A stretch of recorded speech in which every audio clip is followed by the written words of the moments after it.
and I want to thank everyone for coming to listen to us today. I think we have some practical solutions to stop the traditional merry-go-round that we see with people repeating through the system. So next slide, please. So I'm going to talk about two things today. One is the mental health code revisions, which have really changed the landscape. And second, the use of assisted outpatient treatment, which is going to be critical to making the system work. Next slide. So I served on the Mental Health Commission back in 2004. We made three key findings. Number one, the mental health code is an inpatient model in an outpatient world, which means that it's more focused on preventing hospitalization than promoting treatment in a world where the vast majority of treatment is rendered on an outpatient basis. Second, the system waits for crisis. The system waits for crisis to act, and that results in delays in treatment. And finally, that delay in treatment is harmful. Now, next slide. These are some of the harms. One is the risk of permanent incapacity and the need for guardianship because a person has lost their resiliency. Repeated psychotic episodes left untreated just cause brain damage. Of course, incarceration is one of the most common harms in delaying treatment, along with poverty, homelessness, isolation, poor health, increased risk of dementia, drug abuse, and suicide. The thing is, with early intervention, much of this risk can be reduced. Next slide. So the criminal justice system has tried to intervene, but it's too little and it's too late. Michigan's got 203 problem-solving courts. They served about 7,000 people last year, but they rejected 3,800. And what's interesting is that between 2006 and 2014, emergency department patient volume nationwide increased 15%, but psychiatric patient volume increased 44%. Next slide. In fact, MDHS reports that for at least the last 3 years, the number one reason for emergency room visits in Michigan was psychiatric care, not COVID. In fact, there were nearly 166,000 visits in 2020, over 200,000 in 2018 and 2019. Next slide. If we dig a little deeper, those 166,000 visits to the hospital resulted in about 18,000 petitions for mental health treatment filed in Michigan. Now, these are individuals who were screened, they had 2 certs, they were hospitalized, and a petition filed and set for hearing 7 days later. Yet, nearly 60% of these petitions disappeared before the hearing date. They were either dismissed, withdrawn, or deferred prior to the hearing date, and there's absolutely no evidence that any of these people were connected to treatment. Next slide. If we look at Wayne County, let's start with Wayne County CMH. They serve about 38,000 adults with serious mental illness in Wayne County. Now, that's not all the adults with serious mental illness. Those are the ones who qualify for Medicaid. And over the last 5 years, there have been 16,000 petitions filed in the Wayne County Probate Court for 9,000 individuals. And like the rest of the state, nearly 60% of the petitions did not make it to the courthouse. Next slide. And what's really interesting is that 600 of those 9,000 persons, less than 1% of all the persons who were petitioned, accounted for 36% of all petitions filed, the classic revolving door. And the question I would ask is, do less than 1% of the persons petitioned statewide account for about 1/3 of all filings statewide? That's an answer we should get. Next slide. If you dig even a little deeper, let's take the 57 people in Wayne County who had at least 10 petitions filed with the probate court in the last 5 years. In the last fiscal year, these individuals cost nearly $5 million in hospitalization. One person cost $600,000 and made 45 visits to the ER. One person had 56 visits to the ER. Altogether, they had hundreds of visits to the ER. And at what point do we say, this doesn't seem to be working? The one thing we do know for sure, none of these people were put on outpatient treatment orders by anyone. Next slide. What does that tell us? Well, repeated short hospital stays without effective follow-up accomplishes nothing except to create a revolving door. I would submit that this is a stunning waste of scarce resources that produces nothing of value, but does produce the risk of tragedy. Next slide. Kind of ironic that we're talking about mental illness and Albert Einstein's telling us that insanity is doing the same thing over and over again and expecting different results. Next slide. However, things have changed. Michigan has now opened the door for early intervention with changes to our mental health code. And more importantly, court-ordered outpatient treatment is now a viable alternative to hospitalization. Next slide. Michigan's new code permits earlier intervention in the course of someone's illness. The old language about threat of imminent harm and danger to self or others has been deleted from the code. We have a new process to secure outpatient treatment without hospitalization. And finally, we have the introduction of mediation to gain adherence to treatment. Next slide. So this is 401A, the traditional model. It speaks to a person with mental illness who can be expected within the near future to hurt themselves and has acted in a way that supports that. And we have some interesting cases interpreting that now. Next slide. Note that 401A doesn't have the language dangerousness or threat of immediate harm. It's not in there anymore. And we have a couple of Court of Appeals decisions that have interpreted this section and have said that the act that supports the order under 401A doesn't have to be contemporaneous with that hospitalization, but it can be an act from years earlier, so long as it substantially supports the expectation. Next slide.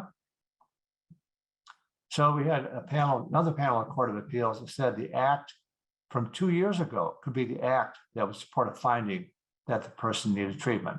And they cite the doctor's statement that past history is more predictive of future behavior than current statements. Next slide. 401C has undergone major change. And basically, we're looking for someone who has a mental illness, their judgment's impaired, they don't understand the need for treatment, and that causes them not to participate in treatment that's necessary to prevent a relapse or harmful deterioration, and that presents a substantial risk of significant physical or mental harm to the individual or others. The near future is not included. Next slide.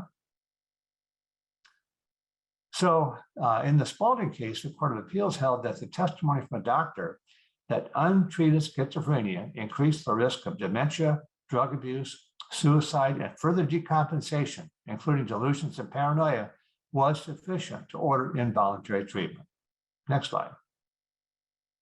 What's interesting about that case is the doctor testified that the respondent was not at risk of harm at the hearing, but was at risk of harm due to his lack of insight and history of decompensation. In fact, the doctor testified that he could be expected, due to his lack of insight, to stop taking his medicine in 3 to 6 months and decompensate and be subject to all the risks inherent in that. Next slide. So these are the questions that have to be answered if you're going to decide whether or not to seek an order for treatment. Number one, does the individual have mental illness? Number two, is the person's judgment impaired? Number three, does the impairment in judgment cause a lack of understanding of the need for treatment? 4, is the person unwilling to engage in voluntary treatment? And 5, is the treatment necessary to prevent a relapse or harmful deterioration of the person's condition? And finally, would this present a substantial risk of significant physical or mental harm to the person or others? Next slide. So the old standard for first responders was there's an immediate risk of harm to self or others. It requires transportation. And the new standard, there's a substantial risk of harm due to impaired judgment. So the new standard focuses more on a person's capacity, as not so much on their conduct. Next slide. Now, assisted outpatient treatment. This is an evidence-based tool that promotes recovery, reduces harmful behavior, lowers hospitalization and emergency room use, as well as reducing costs. Next slide. And the evidence is in. We now have data from New York, Ohio, Washington, Florida, Arizona, North Carolina, Nevada, and Michigan that demonstrates value in promoting recovery and reducing ER visits, hospitalization, arrests, and incarceration with high levels of satisfaction by persons who receive AOT. Next slide. So we have found that it results in substantially higher levels of personal engagement in treatment, which is good for the long term. Patients are no more likely to feel coerced if they're on AOT. And in fact, the best predictor of perceived coercion or stigma was the patient's perception of being treated with dignity and respect by mental health professionals. Didn't matter if it was voluntary or involuntary, it was that perception that mattered. Next slide. So the mental health code is now an outpatient model in an outpatient world. Intervention can take place before crisis, and the court can order assisted outpatient treatment. There's no special provision to order AOT. A history of hospitalization or incarceration is no longer required. It can be the first petition, and you can order AOT. And there are no review hearings. In the event of noncompliance, a hearing or a status conference can be held. Next slide. But if a person is found to require treatment under 401A, B, or C, then the court can order the individual to receive assisted outpatient treatment for up to 180 days through a community mental health services provider or other entity designated by MDHHS. Next slide. And these are the things that can be a part of the treatment plan ordered by the court. Case management services, medication, and when I say medication, I mean medication including injectables. Injectables have proven to assure us for long-term recovery. What's interesting is the court can also order alcohol or substance abuse disorder treatment or testing. And these are critical because so many times substance abuse and mental illness are co-occurring disorders. Next slide. So when the court enters the order is to be served on the CMH, and a psychiatrist is required to supervise the preparation and implementation of the plan, which means that could be somewhat different than what the court orders. So that plan is supposed to be completed within 30 days after entry of the court's order for assisted outpatient treatment, and then the plan is required to be forwarded to the court within 3 days after completion. These are statutory requirements, and they are not currently being followed in very many places across the state. But the point is the judge basically is giving guidance on what should be in the plan and what can be required. The psychiatrist then submits what the actual plan is, which may include what the judge authorized, and it may include something else. And if it does include something else, then that can be addressed at a review hearing. Next slide. So the treatment plan is enforceable to the extent it is ordered by the court. If it's not ordered, the psychiatrist can ask that the plan be amended to provide for something else. And I will say that Genesee County is kind of a gold standard here. And Jennifer Kimmel is a star, if you ask me. And she runs that program. And basically, if you have people who are non-compliant, then having informal status conferences with the court works well. You have the black robe effect there. But Genesee County is seeing 95% compliance with these AOT orders. And these AOT orders promote long-term compliance and avoidance of ERs and hospitals. And it should be clear that the courts can authorize injectables for persons in the community as a part of the AOT order. Next slide. So the Mental Health Code now provides two pathways to obtain court-ordered AOT. The first is the traditional method of filing, where petitions for mental health treatment basically come out of the hospital. And the second is AOT only, which bypasses the hospital, which I would encourage. If you think about petitions from the hospital, that means the person had to be picked up by the police, transported to the hospital, examined by strangers, held against their will pending a court hearing, and that whole process is pretty traumatic. The second is AOT only, bypass the hospital completely. Next slide. The advantage of that petition is you can file it with the court without a certification by a physician. And you can have the person examined. If they refuse to be examined, the court can order an examination and the police can be ordered to transport the individual for an evaluation. Next slide. So bottom line is it takes a community to make this system work.